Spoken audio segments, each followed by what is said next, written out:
그런지는 모르지만 이런 얘기를 하더라고요. 결혼식장은, 또 결혼식은 가정을 찍어내는 공장 같다. 부부를 만들어내는 공장 같다. 그런 말을 쓰더라고요. 교회는 예배를 만들어내는 게 아닙니다. 예배자가 되어서 천국을 맛보는 겁니다. 하나님의 나라는 의와 평강과 희락이다 라고 말씀을 하고 있죠. 이 예배 시간을 통해서 교회에 와서 하나님의 뜻을 아는 거예요. 하나님의 뜻을 알고 그 하나님이 내 안에, 내가 하나님 안에 있는 그 평강의 은혜를 누리고, 그러다 보니까 얼굴이 밝아지고 기쁨이 넘치는 겁니다. 여러분 보세요. 공장을 마치 가정을 만들어내는 공장 같다. 그 젊은 사람들이 왜 그런 얘기를 했을까요? 틀에 박힌 결혼식이잖아요. 그죠? 화촉 밝히고 신랑 입장하고 신부 입장하고 뭐 서약하고 주례사하고 그리고 뭐 행진하고 한 30분 만에, 결혼식장 가면 30분 만에 기념촬영까지 다 끝내버려요. 다음 순서 때문에 뒤에서 막 눈치를 줘요. 빨리 끝내야 된다고, 빨리 끝내라고. 다음 시간인데. 즐거움을 상실해버렸죠. 잃어버렸죠. 그래서 아마 그 젊은 사람들은 마치 결혼식장이 가정을 만들어내는, 찍어내는 공장 같다. 우리 태학교회의 예배는 오늘도 그냥 예배 드렸네, 세상적인 말로, 잘못된 말로 예배 받네 라고 하는 모습의 예배가 아니라, 이곳에서 하나님을 만나고 말씀을 통해서, 찬양을 통해서, 기도를 통해서 하나님의 뜻은 여기 있구나, 하나님의 의, 그 뜻을 발견하고 지금 나와 함께 하시고 앞으로도 함께 하시는 하나님을 인정하고 확신하는 그런 모습 속에 기쁨이 넘치는, 즐거움이 넘치는 그런 참된 예배자들, 참된 성도들 다 되어지기를 주의 이름으로 축원합니다. 약 2달 동안 여호와의 다른 이름에 대한 이야기를 함께 나누었습니다. 우리의 성경은 그렇게 나와 있진 않지만 다 한글로 번역되어서 나와 있지만 히브리에 보면은 여호와를 지칭하는 단어들이 각각 다르게 나타나는 모습을 바라본다. 그래서 그 여호와의 이름들에 대해서 지금 약 2달 동안 살펴봤는데요. 아직도 더 많긴 많아요. 찾아보면 더 많아요. 그러나 오늘로써 여호와의 이름에 대한 이야기를 마치고자 합니다. 엘 올람이라고 하는 제목의 말씀으로 함께 은혜를 나누고자 합니다. 사람들은 변하지 않고 영원한 것들을 찾습니다. 그리고 스스로 착각인 줄 알면서도 그게 영원할 거야, 영원해 라고 하는 체면을 걸어서 어떠한 것들을 영원하다라고 단정지어 이야기하죠. 그것이 무엇이냐면 돈이다, 명예다, 각종 여러 가지 것들을 이야기합니다. 영원하지 않다는 건 자기들도 알아요. 알지만 그래도 이 세상을 살아가면서 정말 귀한 것은, 가장 영원한 것은 돈이야, 명예야. 자기의 착각을 알면서도, 때로는 모르는 사람도 있지만 알면서도 그것을 추구하고 살아가고 있습니다. 그런데 세상에 영원한 것은 하나도 없습니다. 오직 영원한 것이 있다고 한다면 하나님 아버지죠. 그리고 그분의 사랑입니다. 이건 변하지 않습니다. 어저께나 오늘이나 변하지 않는 것, 변하지 않는 실체, 하나님이시죠. 그리고 그분의, 우리를 향한 그분의 사랑임을 기억하기를 간절히 소망합니다. 오늘 본문의 주인공은 아브라함입니다. 아브라함이 본처 사라와의 사이에서 이삭을 낳았지요. 그러나 이삭을 낳기 이전에 육신적인 방법으로 낳았던, 첩을 통해서 낳았던 서자 이스마엘이 있습니다. 하나님이 그 아들은 한마디로 진짜 아들이 아니다, 계보를 이을, 언약을 이을 아들은 아니다 라고 했기 때문에 이삭과 함께 커가는 것을 허락하지 않았습니다. 그래서 아브라함이 이삭을 다른 데로 돌려보냈죠. 이삭이 아니라 이스마엘을 돌려보냈죠. 내보내는 겁니다. 집안에서 내보내는 겁니다. 아들인 것을 이제는 거부하고 이삭이 진짜 아들이다 라고 이렇게 선포하는 것과 같습니다. 그리고 난 다음에 그라람을 만나지. 그라람 아비멜렉을 만납니다. 아비멜렉을 만나서 그곳에서 서약을 맺습니다. 서로 보호하기로, 서로 한마디로 같은 편이 되기로 그런 서약을 맺어요. 서약을 맺고 이 사람들은 서약을 맺으면 그 서약을 맺은 자리를 기념하기 위해서 이름을 짓는 게 이게 한마디로 보통 평상적인 방법 같습니다. 그래서 그곳 이름을 부엘세바다라고 이름을 지었어요. 맹세의 우물이다. 너와 내가 서로 도우면서 한편이 되어서 함께 협력하면서 살아가기로 약속한 장소다 라고 부엘세바로 이렇게 이름을 짓습니다. 그런 다음에 이삭이 두 가지 일을 하는데 그게 오늘 본문에 나와 있는 말씀입니다. 첫째는 에셀 나무를 심었고요. 그 다음에 영원하신 하나님, 그 하나님의 이름을 불렀습니다. 영원하신 하나님, 마지막 절 34절에 32절, 33절 마지막 부분에 나오는 영원하신 여호와, 이것이 히브리어로 엘올람이라고 하는 단어입니다. 영원하신, 엘올람의 하나님은 영원하신 하나님. 그러면 여러분들, 영원하신 하나님, 엘올람의 하나님은 어떤 하나님인가 라고 하는 그 부분을 오늘 아브라함을 통해서 은혜 나누고자 합니다. 우선 엘올람, 영원하신 하나님은 우리에게 안식을 주시는 하나님이십니다. 아브라함과 그라람 엘리멜렉이 약속을 한 다음에 아브라함이 에셀나무를 심었다. 왜 심었을까요? 물론 기념이니까. 오늘날에도 뭐 하는 기념식수 하잖아요. 기념식수 한단 말이에요. 에셀나무는 여기서 중요한 요소가 있습니다. 관상용이 아니라는 거예요. 광야의 척박한 상황, 물이 필요하고 뭔가 쉴 수 있는 곳이 없는 열악한 이 상황 속에서 안식처를 제공해주는 나무가 바로 에셀나무입니다. 이 에셀나무에 있는 공기 중에 얼마 안 되는 수분을 흡수해서, 충분히 흡수해서 오래 버티고 그 사막에서 살아남는 나무입니다. 살아남을 뿐만 아니라 많은 것들이 와서 깃들여서 쉼을 얻게 만드는 그런 역할을 감당하고 있다라고 하는 거죠. 하나님은 우리가 어떤 상황 가운데 있을지라도 우리의 안식처가 되어주십니다. 아멘. 주님 품에 안기면 평안함이 있어야 돼요. 그걸 여러분 체험할 수 있게 되기를 간절히 소망합니다. 근데 주님 품에 안기면 안식이 있고 평안함이 있는데 누리지 못하는 사람들이 있어요. 안겼다고 생각하는데 안 안긴 거예요. 그거예요. 그 부분을 우리가 분명하게 인지할 수 있어야 되고 깨달을 수 있어야 돼요. 안기되 푹 안길 수 있기를 주의 이름으로 축원합니다. 아브라함은 에셀나무를 심고 자신에게 안식처를 주시는 하나님을 생각하며 하나님은 나에게 안식을 주시는 영원하신 하나님이다. 이렇게 오늘 본문에 선포하고 있는 거예요.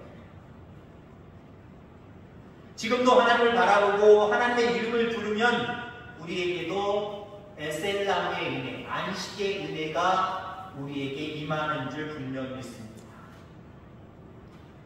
그 안식을 누리기 위해서 우선 아브라함이 에셀나무를 심었단 말이에요. 이게 아주 중요해요.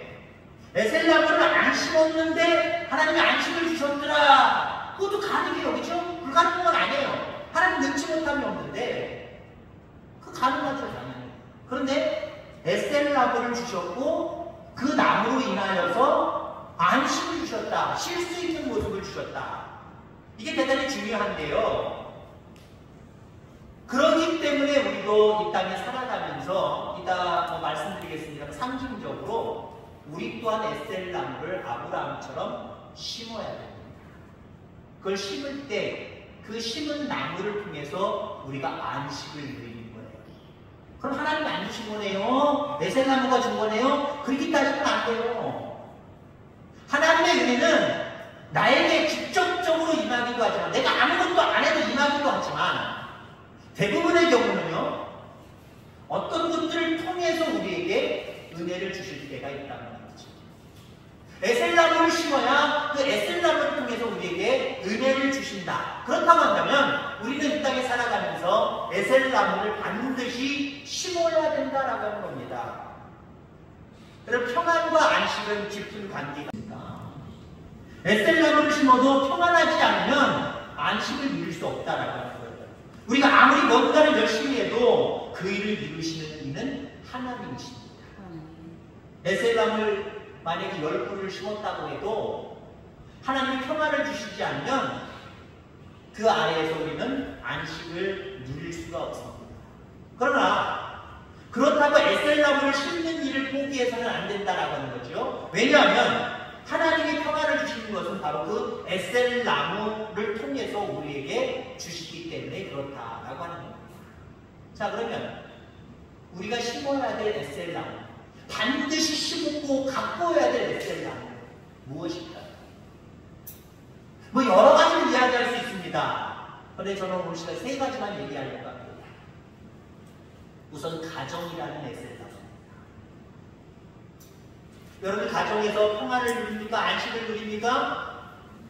누린다고 한다면 그 가정은 에셀나무를 잘 심고 가꾼 가정입니다. 가정은 안식을 누리는 곳입니다. 가정 평안을 누리는 곳입니다.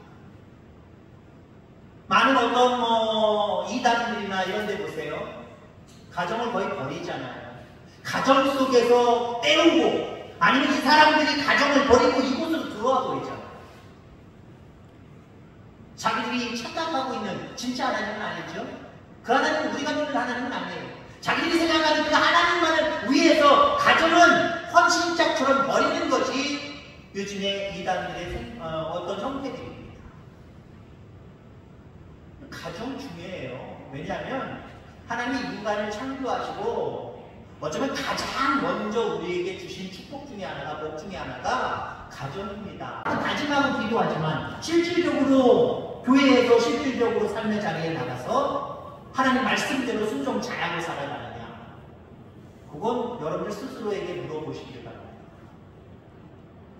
그것에 대해서 부정적인 요소, 부정적인 대답을 여러분들 스스로 하고 있다고 한다면 나에게 맡겨진 사명이라는 것을 잘 안심는 거예요. 안심은 당연히 바꿀 수도 없지.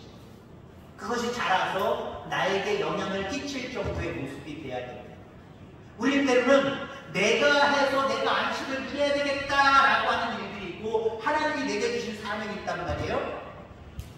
많은 경우 사명을 버리고 내가 뭘 해서 내가 뭘 누려야 되겠다라고 하는 생각들을 많이 가져. 아무것도 안 해요. 아무것도 안 해요. 하나님께 영광을 돌릴 수도 없고 자기 스스로 뭔가 안식을 누리고 평강을 누리는 무엇인가를 만들어내려고 해도 아까 처음에 얘기한 것처럼 돈을 더 많이 벌고 어떤 명예를 내가 얻고 어떤 모든 것들을 내가 가지려고 해도 이거 둘 다 안 될 때가 많습니다. 물론 이게 된다고 해도 이거는 자기 자신을 속이는 마귀의 속삭입니다. 그게 중요한 게 아니잖아요. 그거 다 가지고 하나님 나라 갈 수 없잖아요. 마지막에. 그런데 하나님이 내게 주신 그 귀한 일들을 귀하게 여기고 이것을 잘 심고 잘 가꾸는 모습 속에 이 또한 모든 것들도 하나님이 넉넉히 허락해 주실 줄 분명히 믿습니다. 너희는 먼저 그의 나라와 그의 의를 구하라. 그의 나라와 그의 의를 구하는 방법은 여러 가지가 있지만 하나님이 내게 주신 사명, 그 일을 잘 감당하는 것도 하나님의 나라와 의를 위한 거예요. 이거 잘 감당하면 어떻게 된대요? 이 모든 것들을 더하십니다. 두 개 다 얻는 거예요. 근데 참 미련해요. 그죠? 우린 참 미련해요. 마치 갈비 하나는 입에 대와 같은 모습이잖아요. 옛날 동화에 나오잖아요.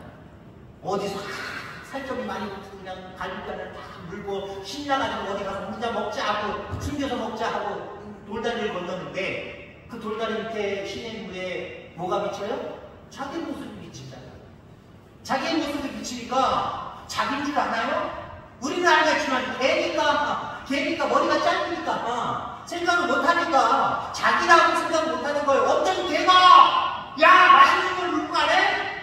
자기가 물고 있는 거 이미 받은 하나님의 은혜 그건 잊어버리고 그건 뺏으려고 완전 죽다가 자기 것까지 다 놓쳐버리잖아요.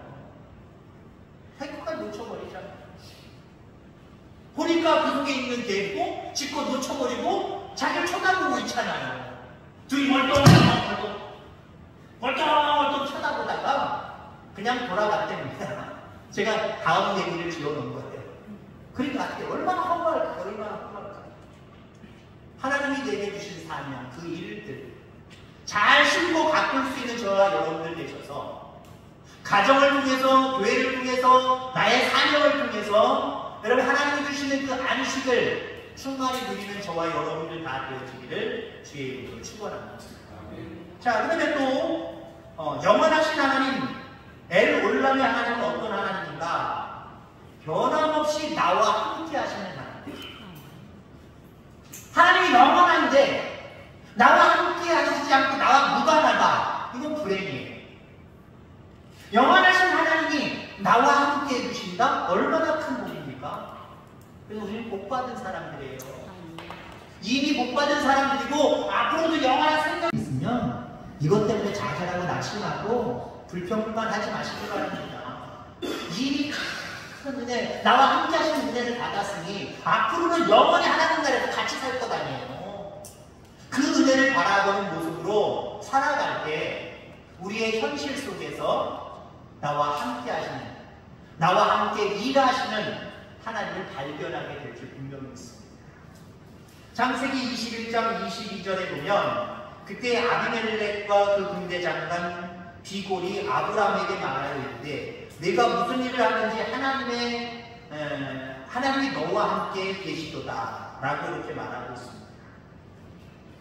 자, 이것은 무슨 내용의 말씀이냐면은 아브라함이 그랄로 내려갔지요. 그랄로 내려갔는데 자기의 아내를 그랄 왕에게 누이라고 속였습니다. 나중에 들통이 났지요. 그랄 땅의 왕입니다. 왕을 속였단 말이에요.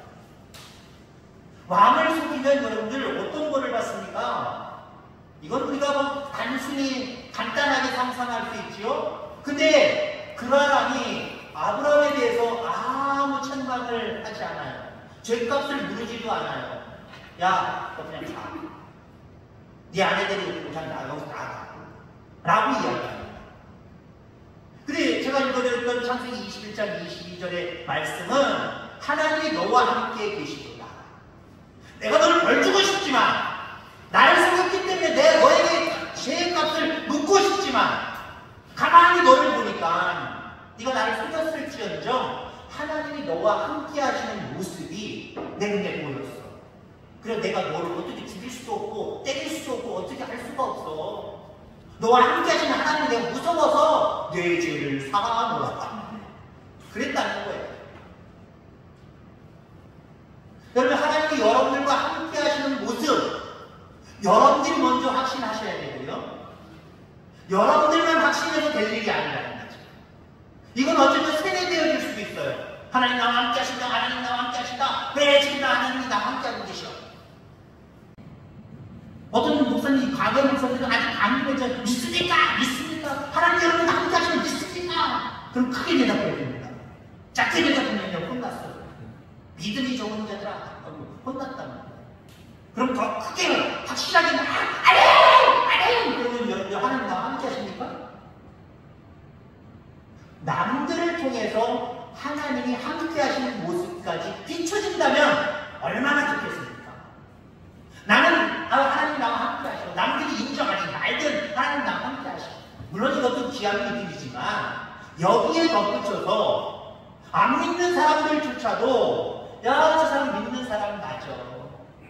좀 하나님 믿는 사람 맞고 하나님이 저 가정 가운데 저 사람 가운데 역사하셔서 늘 일하시는 모습이 느껴져. 이게 비춰져요. 이게 보여져요.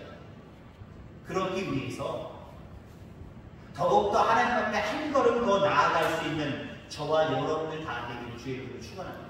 내가 하나님께 한 걸음 더 나아갈 때 하나님과 더 가까워지는 거예요. 늘 영원하신 하나님이 여러분들과 함께 하심을 확신하고 더 가까워지는 은혜가 있기를 주의 이름으로 축원합니다. 엘 올람의 하나님, 영원하신 하나님은 어떤 하나님이냐? 마지막으로 언제나 여러분들과 제가 믿을 수 있는 하나님, 언제나 늘 믿을 수 있는 존재가 있을까요? 요즘 신문에 보면 여러 가지 사건들 중에 하나가 뭐냐면 티몬 사건. 뭐 쿠팡이나 지마켓이나 그런 것처럼 인터넷을 통해서 주문하면은 배달하는 업체들입니다. 어느 날 어떤 사람이 여름에 휴가를 가려고 하는데 동남아로 가려고 하는데 갑자기 비행기표가 취소되고 뭐 그런 사건들이 벌어졌어요. 왜 벌어졌나 했더니 자기는 그 티몬을 들어가서 다 구매를 하고 예약을 했는데 돈까지 주고 예약을 했는데 그 티몬에서 그 다음 그 연계된 그 사람들한테 뭐 비행사나 뭐 여행사나 등으로 돈을 보내줘야 되는데 돈을 못 보내줬어요. 그냥 못 믿겠다. 아마 잘 모르는 사람들은 아직도 그거 이용할지 모르지만 뭘 이용하려고 할 때 여러분들 중에 티몬 이용하시는 분들 제가 뭐 쿠팡에서 나온 사람도 아니고 지마켓에서 나온 사람도 아니지만 티몬은 지금 사용하시면 안 됩니다. 티몬은 사용하시면 안 돼요. 세상에 믿을 것이 하나도 없어요. 자, 여러분 부부가 계시면 옆에 부부도 쳐다보세요. 세상에 믿을 거 하나도 없어. 한번 보세요. 그러시기 싫으신가요? 그래도 나는 당신을 믿어. 아멘. 그죠? 다른 사람들은 다 못 믿어도 내가 그 사람을 믿어주고 그 사람은 나만 믿어주고 얼마나 좋은 관계예요. 이 관계가 회복되기를 주의 이름으로 축원합니다. 믿음으로 사냐 의리로 살지. 여러분 부부는 믿음으로 살기를 주의 이름으로 축원합니다. 내가 믿을 수 있는 하나님. 아브라함의 이야기 중에 하이라이트가 뭡니까? 여러분이 생각하는 아브라함의 이야기 중에 가장 극적이고 가장 대단하다고 생각하는 이야기가 무엇입니까? 독자 이삭을 하나님 앞에 바친 거잖아요.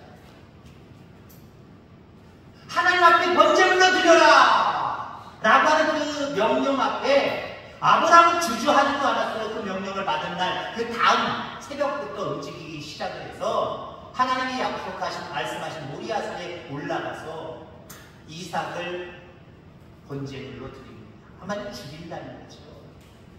칼로 그를 해한다라고 하는 거예요.